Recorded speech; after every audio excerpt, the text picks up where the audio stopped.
Welcome everyone to this live virtual event, Selecting the Right Marketplace Platform to Drive Value, the Marketplace Sweet Spot Report 2023 release. I'm your announcer, Tom Gatos, CMO of McFadden Digital. This session is scheduled for a 22-minute total runtime, including a Q&A session at the end. Please enter any questions into the Q&A box, and we'll do our best to get to as many as possible, and we'll follow up with any we are not able to address during the session.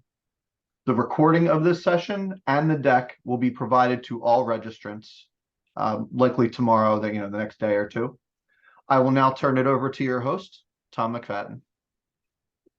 Thanks, Tom. I'm Tom McFadden, CEO of McFadden Digital, and welcome to our webinar today on selecting the right marketplace platform. This coincides with our release of the 2023 Marketplace Sweet Spot Report, and I'm honored to be joined by two marketplace experts from the M&A and financial industry, Aaron and Carlos, who will introduce themselves in a few minutes here. Let me give a quick background. This is one of our recurring Marketplace Best Practices series, which we publish roughly monthly. Webinars, interviews, other thought leadership around marketplaces. If you'd like a free copy of our book, almost 500 pages, shoot a note to info@mcfadden.com. And again, this coincides with our 2023 release of the Marketplace Sweet Spot, which is a very detailed 50-plus page report on 9 primary vendors and another roughly 10 vendors, which are platforms to watch. So the topic for our session today will be introductions of myself, McFadden Digital, and Aaron and Carlos from ComCap, and some of the vendors we're looking at. Aaron and Carlos give some really detailed insight into the marketplace investment trends, mergers and acquisition, where people are putting their money in marketplaces. I'll cover the 1P e-commerce, traditional retail or B2B distribution e-commerce versus dropship, which we're seeing a big convergence of dropship and 3P marketplace, or third-party platforms which enable third-party sellers, which we're seeing a really big trend in that regard in the past 12 months. We'll look a little bit at report structure, some considerations, high-level evaluations.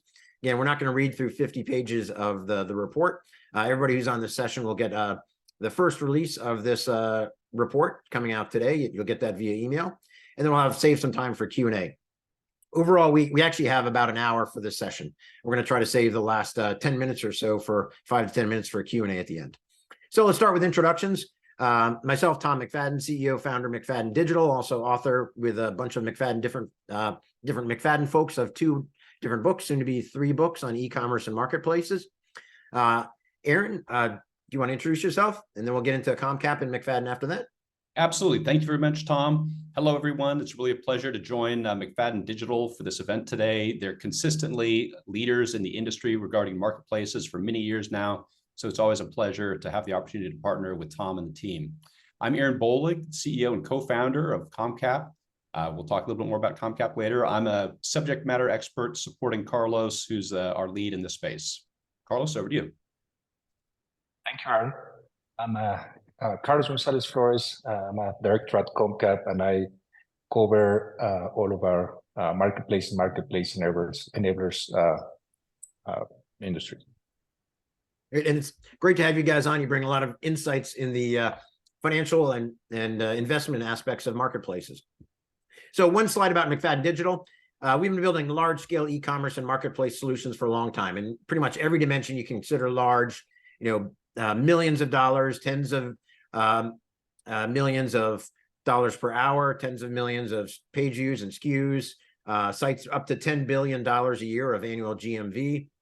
Marketplaces doing $1 billion or more. So really pushing the limits on every dimension of what you'd call large for e-commerce and marketplaces, both B2B and B2C.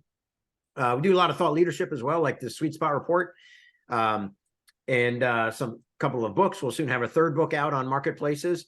Very much involved in a lot of the thought leadership spaces, like one of the earliest members of the Mock Alliance for Modern Technology.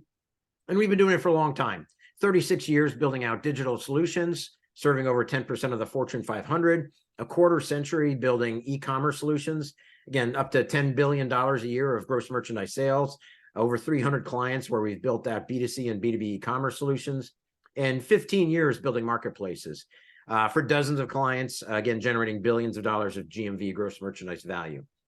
And we have a global team headquartered in the US, but large teams nearshore and offshore in Brazil and India, and growing team in Europe, serving headquartered in Germany and Portugal, but serving all of Europe from those locations.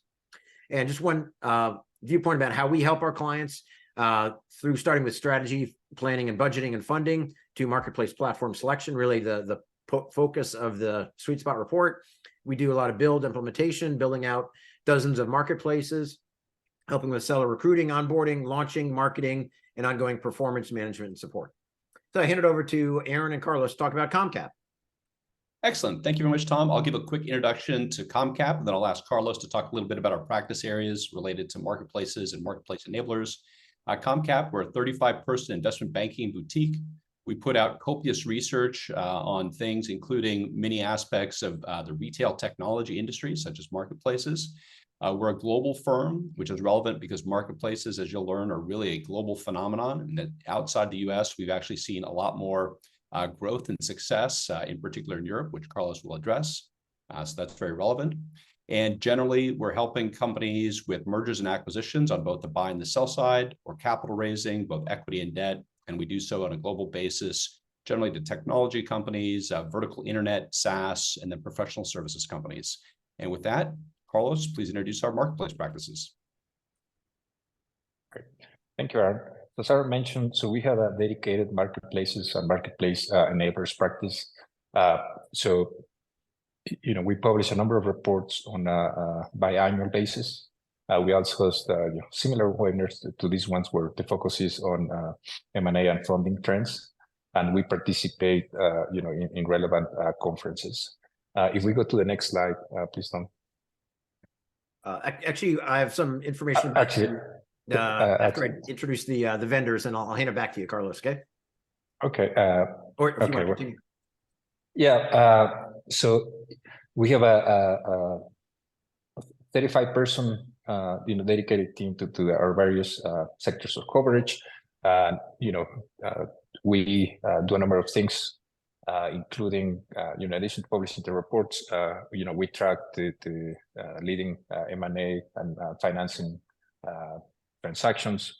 And then we also, make an effort to get to know the main participants in each, industry.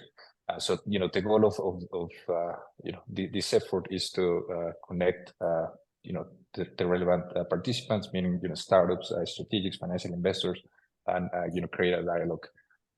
So the slides that we'll cover shortly, they are the result of, big effort from our part in terms of, tracking all of this activity, as well as our, findings from the network. Great. And at the end of the presentation, we'll share a link with everybody on how to download the report. ComCap does some great reports on the marketplace space. So that link will be shared at the end of this presentation, in addition to receiving the Sweet Spot report. So let me just quickly introduce the vendors we're going to talk about. Two new ones, Commerce Hub, and Nautical. Actually, the news should be on Nautical, not on Marketplacer here. Marketplacer has been in the report for a few years. And then we have some platforms to watch. So these are some companies that we didn't go into quite as detailed of a analysis, but we'll talk very briefly about some of these platforms here. So let's hand it back to Carlos and Aaron to talk about the marketplace trends, especially around M&A and investments. Excellent. Thank you, Tom. So for starters, the way we work, we really consider 4 sources of information. Top left, we're talking to hundreds of companies a year and hearing directly from the CEOs, and in many cases, their investors. Top right, we comb through the public disclosures of the large public companies to see what they're talking about in terms of their forward strategy, as well as disclosures about successes or failures they've had. And then the bottom left and the bottom right, we're constantly monitoring and engaging in conversations with equity investors about private investments in technology companies, and then also, of course, working on mergers and acquisitions in the space, all of which combine to make us pretty well informed about these topics. Next slide, please. And then I'm just going to highlight a few of the key takeaways from our report. As Tom noted, you're welcome to download that after today's event. The big takeaway is that marketplaces is a huge and rapidly growing market. The very top bullet, $8.8 trillion expected by 2025 in terms of total marketplace GMV or volume, which is a 20% growth rate per year from 2020 to 2025. It's very rare that you see such a large end market with such a high consistent growth rate. So this is really, all of you are doing a great thing in terms of spending time investing in this space and considering, how you can play and participate in this huge tailwind. And then the other key point I'll make in section B is the key disruptors. We're still seeing, even though the market overall is slow for M&A and investment activity, we're still seeing large deals worth hundreds of millions of dollars being concluded in the space. There's a very active set of private equity firms that are constantly combing over and evaluating opportunities here. And then certainly large strategics, including non-traditional internet companies, retailers seeking to get into the space. We'll talk a bit more about that as well. Next slide, please. So generally, we're looking at 4 different types of marketplaces. Top left would be peer-to-peer and consumer-to-consumer. Bottom left, hyper-local. Today, we're really going to be most focused on the parties on the right, B2B marketplaces, and then B2C marketplaces. Business-to-business marketplaces are really one of the hottest topics over the last few years. This is a segment that had not been well served, and now there's a host of new entrants that are distributing everything from janitorial supplies, really to any type of product, even wholesale apparel. And then they're using the marketplace model to bring together buyers and sellers and collect a very good commission. On the bottom right would be a traditional business to consumer marketplace. I'll use an Amazon and Walmart and Target as an example. They're obviously first-party retailers. They've also opened up their sites to allow third parties to sell through their marketplaces. And in the case of Amazon, they have a lot of disclosures. They actually make a lot more money from this than from some of their first-party retail activities. Next slide, please. So double-clicking a bit into some of the key themes we're seeing. Number one, business-to-business marketplaces are taking off, especially during kind of the COVID and the post-COVID area, where it's now less convenient in some cases to go to trade shows or visit suppliers in person in different countries. Marketplaces are assuming an even more important role, and they're gaining traction in traditional industries where you hadn't formerly seen them. The next point, which I think is a key one here, is that enterprise marketplaces operated by, let's say, legacy companies that may have been really strong in a category in brick and mortar are becoming more commonplace, where those companies are leveraging their product expertise, their brand impression with consumers, and launching new marketplaces. And obviously, that's what today's session is about. And this is really one of the key trends we're seeing.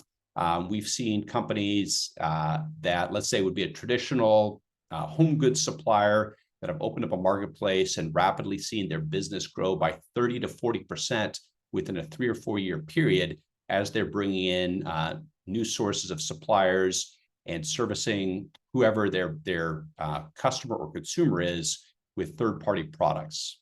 And then I'll leave the other ones for after in the interest of time and ask to move to the next slide, please. And so here we contrast some of the disclosures from Target, Walmart, and Amazon. I should say Target and Walmart because their marketplaces are not a large part of their businesses. They have limited obligations with regards to disclosures today. But the stats we're highlighting in terms of the number of sellers really tells the story. Target with 650, Walmart's the number of items they've got doubling and a 20% increase in sellers in the last 12 months. In comparison with Amazon's 9.7 million global sellers. In the case of Target and Walmart, they have a very curated approach. A seller needs to be approved, and they are constantly monitoring all the creative from that seller to find anything that might be inconsistent with the brand of a Target or a Walmart, which is quite different from Amazon, which is a little bit of a wild west. You're going to find lots of products from sellers where Amazon is not necessarily closely monitoring them.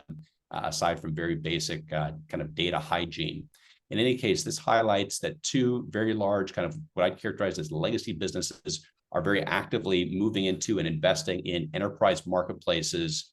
And so we think we highlight these as a trend to watch and a rationale for really any large business to consider making a similar move. Next slide, please. Great. Then I'll ask Carlos to take it from here. Yeah, thank you, Art. If we can zoom in on some of the key trends taking place in Europe, so marketplaces now account for 62 of the largest 100 online retailers, and then they receive a large portion of online traffic.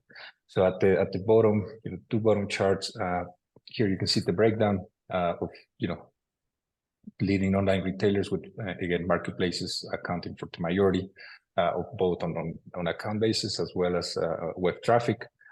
Leading categories include multi-sector, consumer electronics, and fashion, so forth. And then as if we can go back to as Aaron indicated, third-party marketplaces have not only been growing in the US but also in Europe. They've been growing by 500% since 2007, and they are expected to account for over 60% of online sales by 2027. Again, European marketplace is growing rapidly since the post-pandemic, driven by the B2C and C2C platforms. Again, with cross-border sales within Europe account for a majority. Okay, next slide, please. Okay, and then if we look at European brands and retailers, we can see that over 90% of them have a presence in a marketplace. So the lower left chart lists the 500 top brands, and then here you can see that only a small number don't list products in marketplaces or don't have a dedicated profile. So out of the 500, nearly 400 have a dedicated profile and list their products. So quite the marketplace has been quite an important channel in Europe. Again, here looking at on the right hand side at the product categories, we see fashion leading the majority of presence, followed by consumer electronics and sports apparel. Very good. And then looking at the funding landscape for U.S. marketplaces, what we've seen in 2023 has certainly been a slowdown in comparison to 2022 and 2021. We've still seen roughly 50 significant growth capital or private equity investments in the space. And one of the trends we're seeing is hyper verticalization, where marketplaces become more focused and try to differentiate through specific features related to whatever the product is, or in some cases, the geographic market is that they're dealing with. And so that might be having specific features related to the nature of search for the products, being able to look at very particular kind of product features, or being able to connect in some fashion with the seller. In any case, we see what's happening is a lot of volume is shifting from a horizontal marketplace like an eBay into vertical marketplaces that might focus on a much smaller niche. We're also seeing service marketplaces and in some cases, financial product marketplaces expanding. And that in the case of a financial product marketplace, that could be sourcing debt or other types of financial services through a marketplace model. Next slide, please. Here, very quickly, so in Europe, so we've seen a number of cross-border deals with US acquirers taking place. So this is the case of Mytheresa being acquired by Neiman Marcus. And then, given the current trade environment, we see some take private activity. This is the case of yesterday's news with Farfetch, with the founder announcing intentions to take the company private. So many opportunities regarding given the current valuation, especially and stronger interest from North America or US based acquirers. Very good. And then looking at valuation trends over roughly the last 2 years, it's a bit of a busy chart, but we've plotted the multiples at which Amazon, Zozo, which is a Japanese e-retailer, Walmart, and Falabella, which is a Latin American online and offline very large retailer. We've charted here the multiples that they're trading at in terms of their next 12 months EBITDA. And the big takeaway here is that some of the high flyers have declined by about 40%, from kind of mid-20s to the mid-teens, but mid-teens, especially in today's market, is still a very nice multiple. And what we see in private company transactions is generally those types of multiples, and in some cases still breaking up north up to 20 times or more for marketplaces that are growing at 40% or greater. So still, it's a very healthy, both public and private market for companies that have good performance. Next slide, please. Great. So here we take a look at the M&A deal value and volume since 2022. As you can see here on both charts, activity levels have come down. Yeah. But nevertheless, we see a number of leading transactions. This is the case of Neighbors' acquisition of Poshmark, as well as some ads acquisition of LinkedIn. So transactions taking place on social commerce, marketplaces, as well as delivery or grocery. Next one. And then if we look at the financings or private placements here, again, we see a downward trend since 2022 in terms of both funds raised and number of transactions. Here, I think that, the key transactions to call out are Black Market's capital raise for refurbished electronic products, as well as some grocery deals, meaning Wheel and Anchor Store.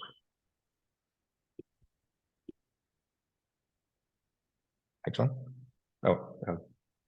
Here we have the trading multiples across verticals, with fintech leading the way on a revenue basis. We see fashion, beauty and lifestyle marketplaces trading below 1x revenue, and as Aaron mentioned, mid-teens or the high flyers mid-teens on an EBITDA basis. Okay. Next one. And finally, we put together some of the metrics on revenue growth and EBITDA margin. Overall, if you look at the key verticals, for the most part, growth has been below 10%, with a median of 4% across all marketplace verticals, with travel having a 25% year-on-year growth, and food, mainly delivery at 15%. Then EBITDA margin, fintech, as you may know, having negative EBITDA, burning money, which is typical for that business model. And then, some of the other verticals kind of flattish to having a negative year. Okay. So just to wrap up, we have a full report, which we'll distribute the link to after the webinar, but I'll encourage everybody to look at the full report. We have over 60 slides on market data related to marketplace and marketplace enablers. Thank you, Tom. Thanks, Carlos and Aaron. Great insights there. A lot of valuable information around marketplaces, and despite overall a tough stock market for a lot of different categories, as Aaron said, marketplace is growing at a 20% CAGR. Overall doing much better than many of the other segments in the industry, but a lot of variation within there. So some great insights there, and we'll share the link at the end of the presentation. I'm going to talk a little bit about the differences between first-party e-commerce, which again has been around for quarter century or more, dropship, which we're seeing a lot of convergence of dropship, and 3P marketplace, third-party marketplace now in this part of our agenda. So we use the marketplace maturity model as a way to understand this, and these tools that we're going to talk about, the marketplace and dropship vendors, help you evolve through this maturity level. So first-party e-commerce is a pipeline business, which essentially follows the same retail and distribution models that have been around for hundreds, if not thousands of years, of an operator, retail operator, or distributor sources products, manages the images, merchandises them, sets the price, handles fulfillment, returns, customer service, et cetera. Everything they do, they have to do sequentially in a linear process. And I'll talk about what a pipeline business means. Dropship is somewhat of an incremental change to that pipeline business, but a lot of times it does make sense as a great business opportunity for organizations to launch dropship.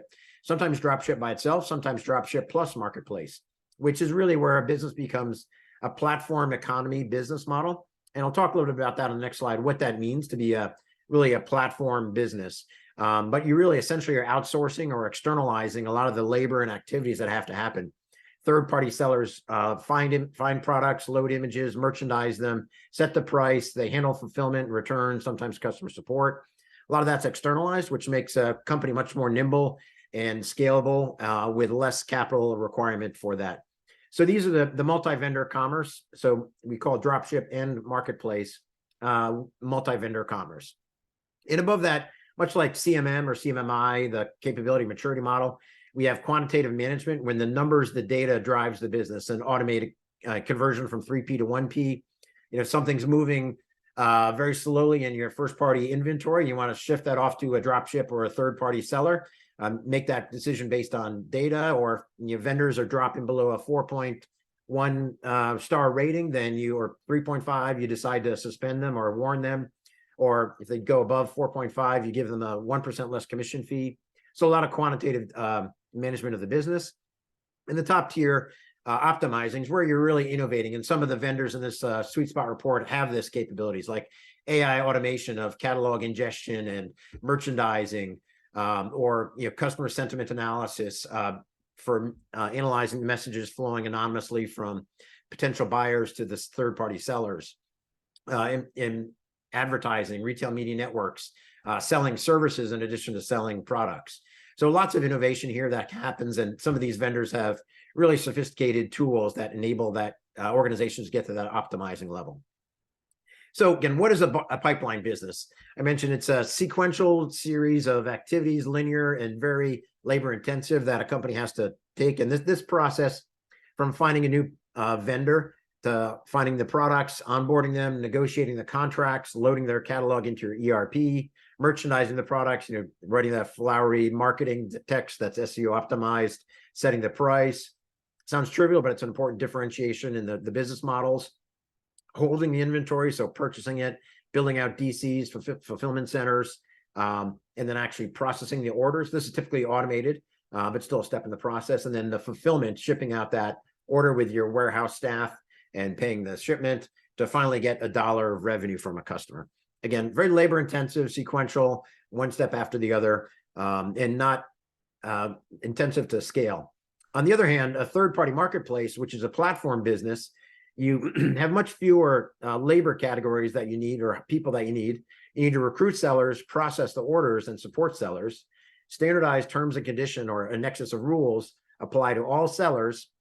And you have the scalable network system. So when you add one more node on here, it's a logarithmic or exponential growth path, as opposed to additive. When you add just one more, it really creates that hockey stick curve, exponential graph of how you can grow. So customers still on one side, but what's different is where you source goods from multiple sellers.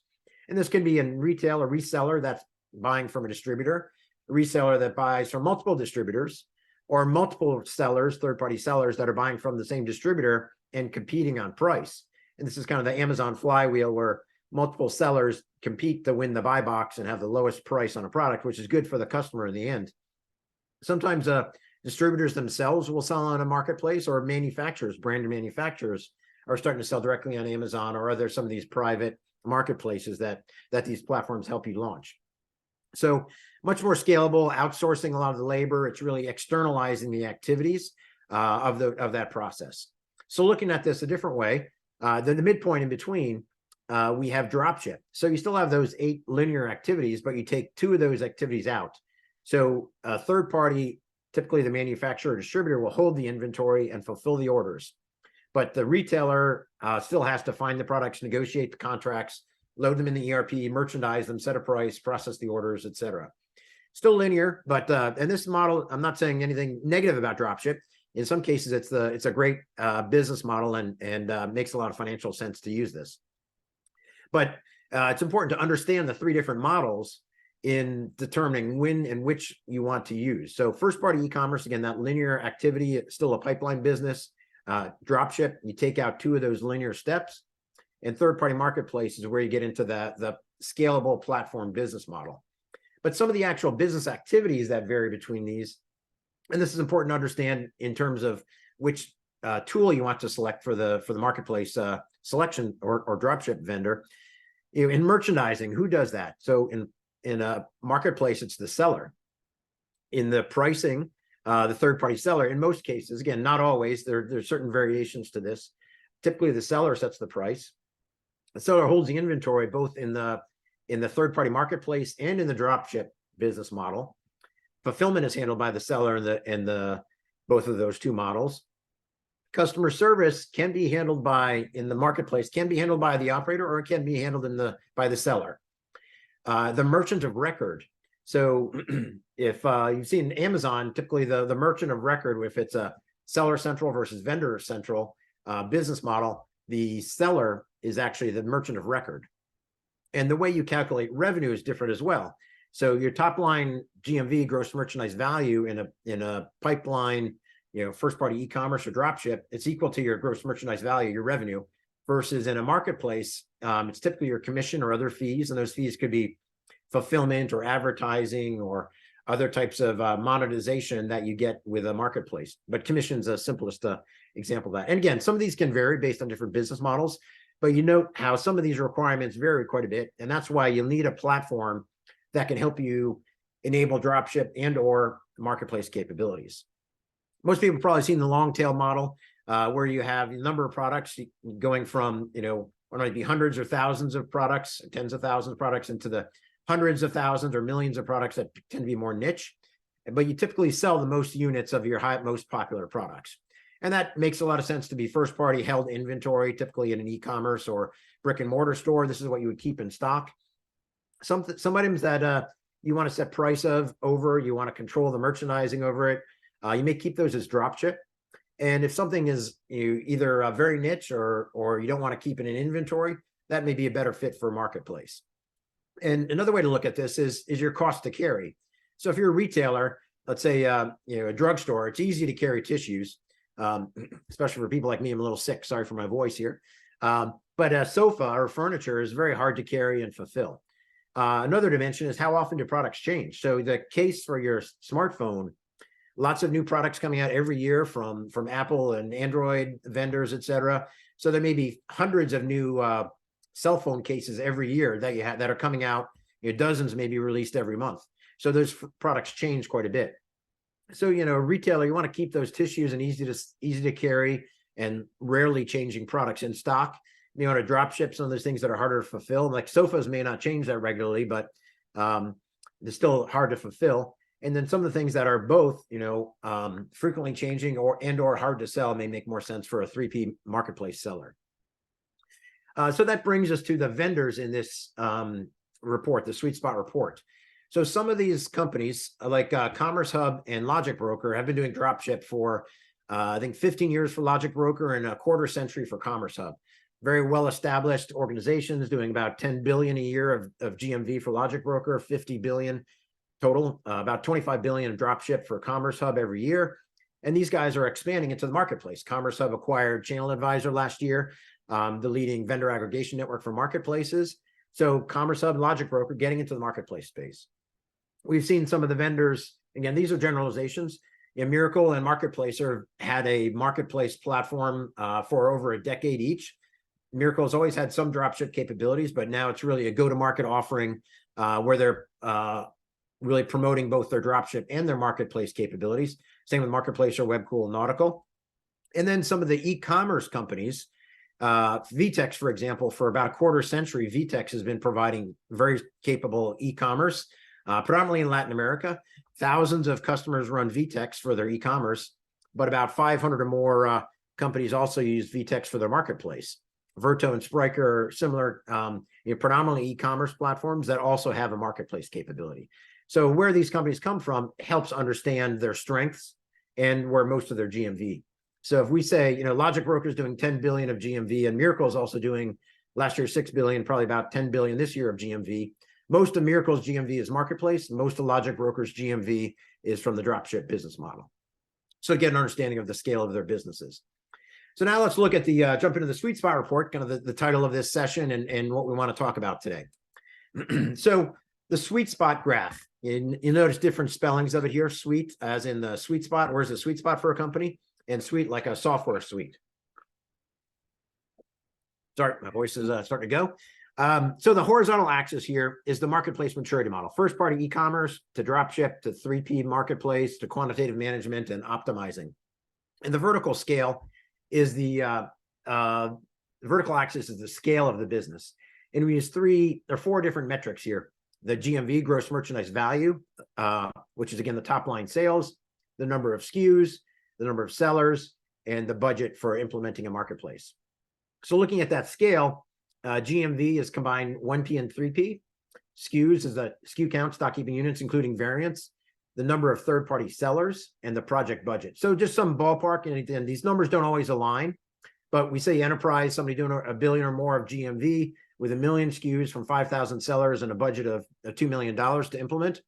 To SMB might be, you know, selling 10 million of GMV, or that's the target for the initial launch and phase of the business.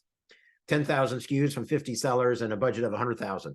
So obviously a big range there in terms of the scale of businesses. But let's look again at that horizontal axis, the marketplace maturity model. So we've got lots of e-commerce platforms out there. From on the low end, you've got, you know, Shopify and BigCommerce to on the upper end, more the commerce tools and the legacy applications like SAP Hybris, Oracle Commerce, Salesforce Commerce Cloud, which they're modernizing a bit more, to, you know, wide array of technologies in the middle there in the e-commerce. Some of them get into a little bit of dropship, so you'll see a little bit of overlap in the dropship. You've got the marketplace, we call them best of breed or point solutions. So companies like Miracle Marketplacer that have been doing marketplaces for a decade and have extended into some of the quantitative management and optimizing capabilities there. And some of those extend into the dropship capabilities, some a little bit more. And some of the dropship vendors who best of breed have been doing dropship for a decade or more, and they're expanding into the marketplace capability. So we have a sweet spot graph for each of these. And then there are full stack companies, like I mentioned, VTech, Spriker, and Verto Commerce, which provide e-commerce plus dropship plus marketplace, and a lot of times other capabilities like OMS, order management systems. So you'll notice that in each of these 9 companies that we delve into in detail, they overlap different levels of the maturity model and different dimensions of the scale. So we're going to go jump into the 9 different companies now, 9 different vendors in detail.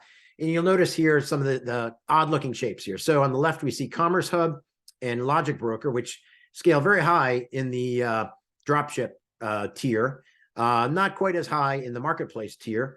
Now, Commerce Hub did acquire a channel advisor, which we'll talk about in a bit, whereas Miracle has been in the marketplace space for over a decade and has scaled some very large enterprise clients in quantitative and optimizing capabilities and scaled up quite a bit in the size there. On the other end, we look at some of the lower cost solutions like Webcool, which is predominantly a 3P marketplace platform. They do have some dropship, but they do not offer the robust level of capabilities for quantitative management and optimization. For example, no AI catalog management, no automated seller onboarding, no retail media network that gets into the top tiers here. And generally, you're not going to scale a Webcool solution far above a $10 million GMV. Some of the e-commerce platforms, again, Verto, VTech, Spriker have very capable e-commerce platforms, some dropship and marketplace capability, but generally not as focused on the marketplace capabilities as somebody dedicated a point solution like Miracle or Marketplace or Nautical that focuses predominantly on the marketplace capabilities. So let's now dive into these. Well, actually, a couple other attributes, then we'll dive into the nine vendors. So I mentioned full stack versus best of breed or point solutions. So companies like Spriker, Verto, and VTech have e-commerce. So we see in our report the green bar for very competent, capable e-commerce capabilities. And then we've got the point solutions that are very strong in the marketplace capability, generally much stronger than the full stack e-commerce capability, but they do not have e-commerce engines. Some of them do. Marketplacer and Nautical, for example, have e-commerce capabilities, but they're generally not at the enterprise scale that you'd see like a VTEX, Verto, or Spryker for e-commerce capabilities. Another important aspect to evaluate with the marketplace and dropship vendors is which platforms will they offer a connector to? So the point solutions, we tend to see like Miracle, Marketplace, or Logic Broker. They have published connectors to an e-commerce operator's customer-facing e-commerce engine. So, for example, Adobe Magento Commerce, if you're running that as your e-commerce engine as a retailer, Miracle, Marketplacer, and to some extent Logic Broker have connectors which will enable you to run Magento or Adobe Commerce as your customer-facing e-commerce engine, and Logic Broker, Marketplacer, or Miracle as the back-end marketplace. Some of the e-commerce engines like VTEX, Verto, and Spryker, typically you're going to use that platform as your commerce engine, and so they don't have published connectors to a third-party commerce engine. Another important aspect is for connecting to the sellers. So typically small sellers will have their own Shopify or BigCommerce platform, and you want to connect that system. So when a marketplace operator sends an order to a seller, you can synchronize inventory levels, order status, placing the order, sometimes communication, inventory levels, etc., with the seller's e-commerce platform. So again, different marketplaces have different levels of connectors to front-end commerce engines and seller commerce engines. That's this table here. And looking at some of the financial aspects here, a lot of these companies have raised a lot of money. Miracle, $1 billion. Most of these other companies around $100 million, and their employee headcounts have grown. Like most tech companies, we've seen a little bit of shaving of headcount in the last year or two for most tech companies, from the Googles and Facebooks, et cetera, to a lot of these companies. One thing to note, Commerce Hub last year acquired Channel Advisor, so their headcount actually doubled if you include the Channel Advisor. And this data we source from Crunchbase and LinkedIn, so as opposed to relying on messages, so that's where that data comes from. And looking at the scale and completeness, this is a different graph we're going to get into. So how complete and mature are the marketplace and dropship capabilities? This aligns with the maturity model to some extent, but the size of the bubbles represent the size of the company. So employee headcount, we see VTEX, Commerce Hub, Miracle are very sizable companies, north of 500 employees. I've got some smaller companies in there as well, Nautical Commerce, Marketplacer, Logic Broker. But some of these are focused exclusively on marketplace or dropship, like Nautical and Logic Broker. The pure red means that the entirety of their company is focused on marketplace or dropship. Some of the companies that have lighter pink colors, like VTEX, majority of their team is focused, and Spryker is focused on e-commerce. So it's just the red slice that indicates the headcount based on the headcount that focuses on marketplace or dropship capabilities. Webcool is a great low-cost solution, not as capable and scalable, but a certain consideration. They have other solutions they offer as well.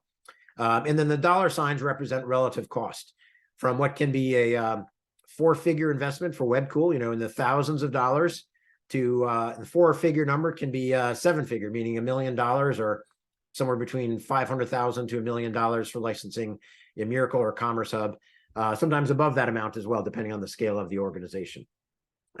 So we kind of explain all this, and this is in the report. So I should have gone through that as I was explaining each of those four dimensions on this graph: the employee headcount size, the focus on marketplace, the dollar value, the capabilities, and the scale of the organization. So lots of information in this one graph. Let's now jump into some of the companies here. We've got 15 minutes left, so I'm going to have to narrow down to about 1 minute per vendor here to talk through this. I mentioned Commerce Hub for a quarter century, been providing a great, highly scalable dropship capability in the graph here. Doing about half of their total $50 billion a year GMV comes from the legacy Commerce Hub dropship capabilities. Other $25 billion from the Channel Advisor marketplace vendor aggregation network in connection to other platforms. Their Channel Advisor is a great vendor aggregation network, which they acquired. They also acquired a company called Disco I'll talk about. Strong quantitative management and optimization on the dropship side, not quite as strong on the marketplace side. But Channel Advisor is a great vendor aggregation network, and especially for selling on multiple marketplaces like Amazon, Walmart, Etsy, eBay, etc. So again, been around quarter century, over 1,000 employees, 2,000 clients, a lot of very large scale enterprise clients doing a lot of GMV through their platform, very well proven. They acquired a company called Disco, which is new modern technology in which some of the legacy code is being more migrated into that more modern platform and integrating Commerce Hub with Channel Advisor on this more modern technology. A lot of focus on B2C predominantly. There's some B2B2C capability, but predominantly B2C, a lot of very popular amongst a lot of retailers. Logic Broker is similar in that they've also been in the dropship space for a long time, about 15 years, I think, doing close to 10 billion a year of GMV, not quite as much as Commerce Hub, but very capable dropship platform. They do have published connectors here. So the dotted lines we see are the commerce capability. So when you need that first party e-commerce, it is a published connector from Logic Broker, whereas on Channel Advisor, there are no published connectors to front-end commerce engines. A very modern engine, they call it their supply chain visibility, supply chain channel management visibility. Interesting approach to getting access to a lot of different channels, including EDI. There's huge volumes of commerce still happening in EDI, not necessarily the most modern e-commerce, but it's a very important channel for a lot of GMV volume to flow through that model. And one of the things we talk about as well is the cost model. So Logic Broker and most of these vendors will have a upfront setup, one-time setup fee, an annual recurring license, and a percentage of the gross merchandise value. So call it a success fee or a rev share business model. And Logic Broker raised over $100 million in investments over several rounds. Let's look at Marketplacer. So Marketplacer is more of a point solution or best of breed in terms of the marketplace capabilities. Very strong in the marketplace with some quantitative management, some optimizing, scaling up to enterprise, maybe not quite as high as marketplace as Miracle in terms of enterprise scale. They do have a limited commerce front end, generally not recommended for enterprise, but it is available for smaller businesses that want to drive some of that, and some dropship capabilities with published connectors. Actually have a lot of published connectors, both for the commerce front end of Adobe Commerce, Magento, Salesforce, and Shopify, as well as many connectors for the sellers. They've been around about a decade building out marketplace, started with a bicycle exchange marketplace, very modern technology, GraphQL, APIs, REST, and webhooks, which is fairly unique in this space. Some investment from Salesforce as well. So the good connections there with Salesforce, if that's your commerce front end. And they raised about $100 million as well for their business. Miracle, kind of the leader in the marketplace space in terms of capabilities. They've really been pushing the limits on innovation. So they're the first to offer AI-enabled marketplace category harmonization and ingestion of mapping catalog hierarchies and attributes and value pairs to AI-powered merchandising, taking free-form text, creating attributes or attributes and creating SEO-optimized text. Automated targeting with acquisition target to sell. They do have quite a few published connectors. Actually, McFadden Digital published the connector to Commerce Tools. Been around a decade, raised about $1 billion of investment. The first and only company that has a retail media network offering, so advertising for sellers. And advertising, huge business. Amazon generates about $35 billion a year of advertising revenue. So really, and in terms of how deep they go in a lot of their capabilities, that have been proven on 400 enterprise scale marketplaces. So they do, last year was about $6 billion. This year expected about $10 billion a year of GMV. Again, mostly marketplace GMV. Nautical, a newer entrant into the space, but pretty innovative, modern technology stack. Focused on third-party marketplace. Again, not proven at scale. They don't have as many, $100 million plus, or perhaps any that I know of, $100 million plus marketplaces live, unlike some of the other vendors, but very good modern stack. They also offer a first-party e-commerce, which sometimes is not used. So we actually didn't have it shown here, but for a smaller business that wants to combine commerce plus marketplace. Nautical's got a very innovative, modern technology stack. Nice thing about Nautical is they also combine a lot of fintech and order management capabilities within the platform. And fintech we've seen as a really great way in which organizations can start monetizing the traffic. So offering a BNPL, buy now, pay later type of offering, or embedded credit terms. So where a B2B buyer can get credit terms immediately on the purchase, point of purchase. Spryker, as you said, great e-commerce platform, well proven in the e-commerce level here. A little bit newer too, probably not going quite as far into dropship, but they have dropship and marketplace capability. Nice in that they have built-in OMS as well, and a very modern tech stack as well. European company, also very modern technology I mentioned, where they use GraphQL, other data business integrations, front end as a service with a PWA, progressive web app front end available, and some good middleware for quick connection into some of those back end systems for e-commerce or for seller integration, supporting PBCs, packaged business capabilities.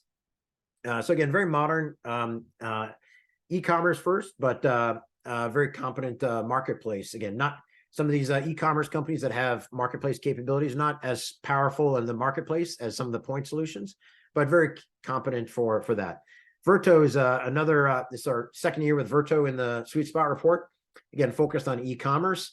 They do have a great high volume marketplace solution that's been launched, not as expensive as some of the other platforms. Modern PaaS, so that's another consideration if you want pure SaaS, meaning it's only accessible through APIs or as a web front end, or platform as a service, gives a little bit more extensibility, or source code like the next company we'll talk about, where you can actually edit the source code of the tech stack. So they have one very large scale marketplace client with about 200 million SKUs. Omnia Partners, pretty interesting there, with a combination of, I think, physical goods and digital goods as well through that marketplace, combining setup and monthly fees and percentage of GMV as an option for some of the funding there. And VTEX, actually, WebCool is the one I'll talk about for the source code. VTEX, again, well proven for a quarter century, doing e-commerce, over 3,000, about 3,000 e-commerce sites live, 600 or so marketplaces live. But again, more of their competencies in the commerce. They also have OMS embedded in their system, and decent marketplace capabilities, as proven by 600 marketplaces live.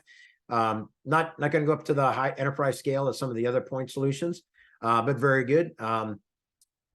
Founded actually in the late 90s, headquartered in Brazil, but lots of operations and clients in Europe and the US. They offer an app store for their e-commerce system. And again, the VTEX merchants can be set up as other organizations selling on VTEX as third-party marketplace sellers. Typically a setup fee, monthly fee, and percentage of GMV. They're the only public company that we're going to talk about. And last, WebCool. We've done maybe a dozen different projects with WebCool. It's very inexpensive. You can buy products as cheap as $350 little modules from WebCool, as opposed to a six-figure, seven-figure purchase from some of the other platforms. Connectors to Shopify, BigCommerce, and Magento, predominantly Magento and Shopify. This is a almost entirely Indian company, so you'll probably never talk to a sales rep or get a demo, or in fact, they did not participate in our Sweet Spot report this year. But it is an inexpensive approach for, where you want to spend a couple $1,000s to try out some software. You may end up spending, $100,000 on the implementation. And we've seen clients where, to get to the level of what's needed at a later stage, you end up spending $500,000 in professional services to build out something that's out of the box with some of the other platforms. But it is a good SMB or departmental prototype pilot. We're going through this quickly. There are actually hundreds of additional data points in the report that you'll get a copy of after this. So company attributes, feature attributes, many, many pages of information like that. And quick note on some of the platforms to watch before we get into Q&A. We've worked with some of these as well. AppDirect, for example, great marketplace, but more for digital goods, software, et cetera, if you're selling digital assets. Convictional, good for seller onboarding, some drop ship. Some of these companies have been around for a while. Iceberg, Oro Commerce has combined commerce and marketplace capabilities. Some more modern things like Platform OS, Rendezvous, good new entrant into the space as well. Some of these are smaller companies. TradeShift's been around for a long time, over 500 employees, doing a lot of B2B commerce, but doing more in the marketplace space. AppDirect, close to 1,000 employees. So some of these are big companies, some of these are smaller, newer companies. But watch, there's some summary information about those in the report. So I've got 5 minutes left. I want to get into some Q&A. Again, this one activity in our methodology, what we do, it's just one step in the process, the tech stack selection. Lots of other activities to do in launching and operating a marketplace and the marketplace journey. But why don't we open up to questions? We've got about 4 minutes left. Sorry we didn't leave much time here, and here's the link to download the ComCap report. We'll Tom Gatos, if you could please paste that into the Zoom chat. We'll share that with everybody. But let's open it up to questions. Tom, do we have some questions from the audience? We do actually. There was one that came in pretty early on when Aaron and Carlos were covering the marketplace landscape. And that was from an anonymous attendee. What is the hyper local marketplace category about? Looking into the company names, it seems to be related to services selling. So if you could expound upon a little bit more about what you were talking about with hyper local marketplace. Sure. Think of that as a next generation version of Craigslist. In some cases, it might be services oriented, like an Angie's List. In other cases, it's product oriented. Okay, fascinating. So another question that came in shortly after that was a kind of general, and I think this one was more for Tom. And that's what prompted McFadden to put together this report. Good question. So we've been building out marketplaces for 15 years, initially mostly custom development, but we had a lot of customers asking, which platform should I select? There's so many of them, and there was not at the time any Gartner or Forrester or IDC report on the marketplaces. Since then, they've had some, I think I'd call them fairly light reports that don't go into anywhere near maybe 10% of the depth of what our report does. But part of our services that we offer to our clients is platform selection prior to implementation and launch and support and so forth. So it is a lot of people have heard the term marketplace, but in terms of understanding all the characteristics, requirements, and the vendors out there, it was pretty murky to a lot of organizations, and we felt that this really helps clarify a lot of that misunderstanding. Excellent. Thank you, Tom. So this next one, we do have a few more minutes here. And if we go a little bit over, just know you will get a recording of this. So if you can't make the wraparound and have to jump to a meeting or something, you will have access to the full Q&A. So Aaron and Carlos, with so much investment being made into these marketplace platforms, what investments in the marketplace space do you see heating up now from a VC standpoint? I think that's basically like, what's the next investment push in the marketplace space that you're seeing in terms of investment? Sure, I'll address that for marketplaces, and then I'll ask Carlos to address that for marketplace enablement. In general, as I mentioned in my prepared comments, we're seeing a big push into vertical marketplaces, and that could be anything from getting your car serviced from a local vendor to literally finding ham radios with a bunch of other ham radio enthusiasts. So increased verticalization is one of the key themes for marketplaces themselves. Carlos, over to you. Thank you, Aaron. Regarding marketplace enablers, so we've seen an uptick in AI or as well as analytics solutions. So increasing funding, anything related to the enablement of commerce through AI, or any insights that can derive from there. All right, great answers. Thank you so much. So we got time for, we'll take one more here, and this was one that it was actually asked in four different forms now. Someone just shot another one in, but I'll paraphrase them, and it's basically around dropship and marketplace. And there was a couple permutations of this question, but it was essentially, should companies do both dropship, or is there room to do both dropship and marketplace, since a lot of these platforms support both? Is there a hybrid option there between the two of them, or should you kind of decide and lean more one way or the other? I'll take that one. And if Aaron and Carlos want to join on. So I like that long tail graph I showed. If you're a retailer or distributor and there are things that you need to move frequently and high volume, it makes more sense to keep that as first party inventory owned in your retail store or your distribution center. If it's that long tail, so it's something that changes, or if it's seasonal, it's something, if it's Halloween or Christmas gifts and you don't want to keep those in your inventory and avoid markdowns as a retailer when things go out of season, the dropship or marketplace model makes a lot of sense. If you want to control the merchandising and pricing of goods, but you don't want to keep inventory of it, dropship is a great example, great application business solution there. So there are different business cases. We have another presentation on making that decision, and there are about 30 different attributes that we identified, from markdown, seasonality, price sensitivity, control of the branding, et cetera, that go into the decision about whether a business and certain categories or certain products even should be maintained first party dropship or third party marketplace. The only thing I'd add, and I agree 100% with what Tom said, the only thing I'd add is in many cases as a marketplace operator, you want to be the definitive source for the broadest set of inventory as possible. I gave the examples of Target and Walmart, which have chosen not to do that because they want to have a curated, brand-friendly set of inventory. But I think in general, the default should be more is better. You want the consumer, when they come to your site, to feel like they don't need to look at 2 or 3 other marketplaces. Great. Yep. Well, great point. Excellent. Well, I think that's it for our Q&A. I'll kick it back to Tom for some closing remarks here, and then we'll end. Great. Well, thanks, Aaron and Carlos. I appreciate your time and insights and wisdom on the financial aspects of marketplaces and marketplace enablers like these vendors in the Sweet Spot report. Thanks to everybody for attending.